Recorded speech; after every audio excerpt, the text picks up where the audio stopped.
Hi, my name is Jack Comoss, and my partner is Simonsen. This is our five-force analysis project on major household appliance manufacturing in the United States, and is for Dr. Matthew Shea for Management 499.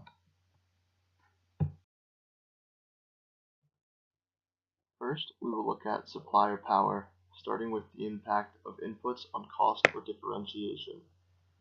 The price of inputs for appliance manufacturers are expected to increase in the future, as well as labor costs. This will have a negative impact on profits because prices for appliances will have to rise, detracting consumers, or profits will fall if prices stay the same. Next, we have the threat of forward integration. Because the prices of inputs are increasing, supplying firms will likely not try to compete with appliance manufacturers. They would also need to spend significant capital on R&D to make appliances, further detracting them from the industry. Lastly, there have been increases in automation. Automation has large upfront costs, but this is outweighed by the reduction in labor costs, increasing profitability. Next, we have buyer power. One of the most prominent advantages buyers have is product differentiation. Appliances are highly commoditized, meaning that they are very similar in their core functions. Because of this, buyers can simply buy the cheapest appliance rather than pay a premium for unwanted features. Buyer volume is expected to increase with the return of economic strength. Housing starts have been rising, which usually leads to the purchase of new appliances, and disposable income is also rising because of the addition of new jobs. Greater demand from buyer volume will allow manufacturers to raise prices and generate larger margins. Price sensitivity is in the middle because a stronger dollar allows for inputs to be purchased for less relative money when bought from foreign countries.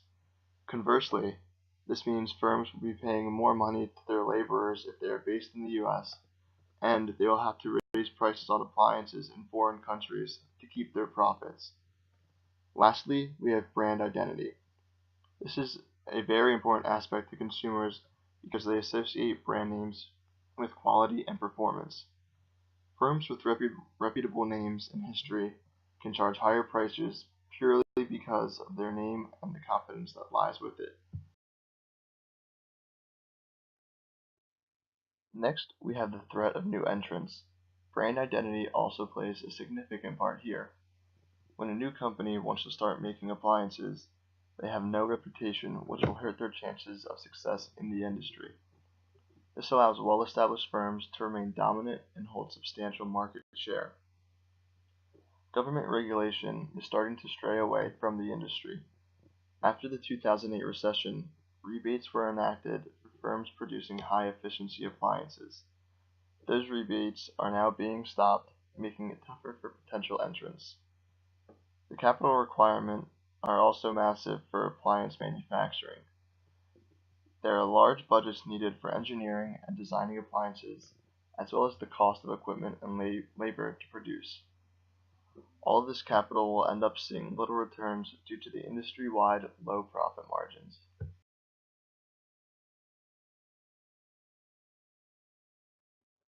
For the threat of substitutes, it is important to note the buyer's inclination to substitute.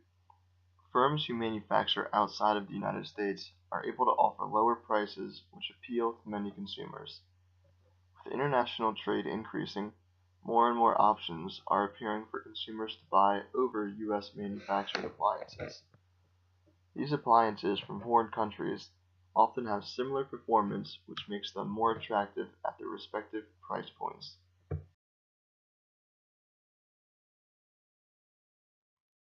The last of the five forces is rivalry.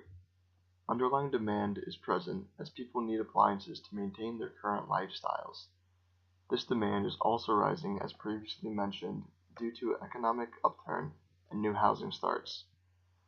The industry is highly concentrated, with the top firms holding about 80% of market share. This reduces the pressure for competition and allows for higher pricing. Mergers in the US have been declining as the government is recognizing that firms are getting bigger and bigger. Any unnecessary mergers could result in monopolies, hurting the consumer. Brand identity is very important, again, because those brands with well-known names are likely to generate more sales. The commoditized products are a factor for lower profits because each appliance has similar functions. This makes competition between brands purely price-based. Lastly, emerging market growth will have a negative effect on manufacturers. The Middle East/Africa region, as well as Asia Pacific, are the two fastest growing regions, so firms will be fighting for their business. This means manufacturers will have to try and establish their brand and offer lower prices to better compete. One of the strongest forces is the threat of substitutes. As stated before, buyer inclination to substitute, increase in international trade, and performance can all lead to a negative impact on profitability. Non-U.S. manufacturers are making appliances which offer similar functions and features that U.S. manufacturers make, but for a cheaper price. It is often cheaper to manufacture products overseas, which is causing U.S. firms to move product manufacturing to other countries. This reduces their input costs and the cost of labor and allows for them to stay competitive. Finally, an overall increase in international trade increases the likelihood of international appliance trade. If there is more overall trade, it will be easier to get appliances as well.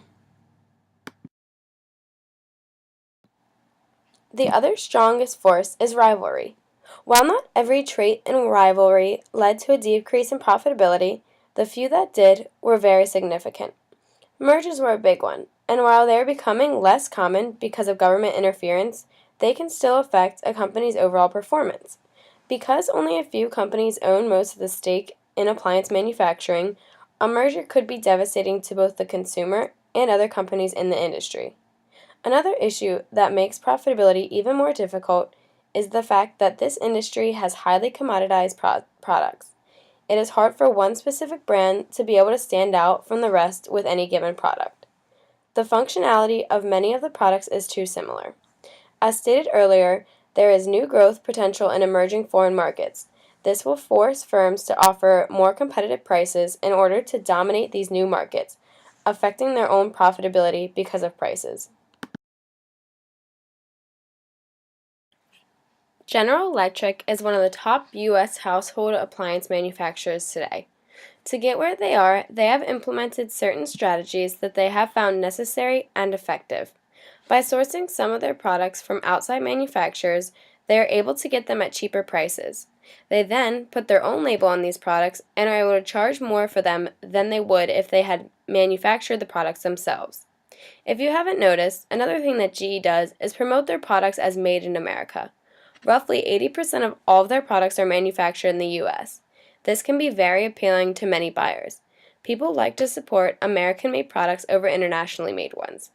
Through over 100 years of business, they have been able to establish their business as reputable and reliable. Customers like to know that a business has been around for a long time because this tells them that the company is doing something right. Another unique thing that General Electric offers is sub-brands, which I will get into later. GE is able to mitigate some of the biggest issues and threats of substitutes in the following ways. They source from outside manufacturers for some of their products. This allows them to maintain lower prices that can compete with the international market, as well as other U.S. firms. They focus on being made in America to appeal to a sense of patriotism and support for the United States economy. They also offer high-quality products for a competitive price that come with different forms of warranties and even repair services. As far as rivalry goes, GE owns around 14.1% of the market share in this industry. This puts them up there with the top competitors. As mentioned earlier, GE also offers sub-brands like GE Cafe Series and GE Profile Series. These appeal to different markets. These sub-brands have relatively the same products but with different functions. This allows them to be priced accordingly. This would be similar to how a car company might offer the same car but different editions, such as an LX, EX, or a Touring edition. Another thing that GE has done is focus on their own products. By not merging with another company, they can spend more time on perfecting their own products and not redoing another company's. Finally, While the emerging market growth in other countries can be costly to their profit, production in Asia can also. As far as rivalry goes, GE owns around 14.1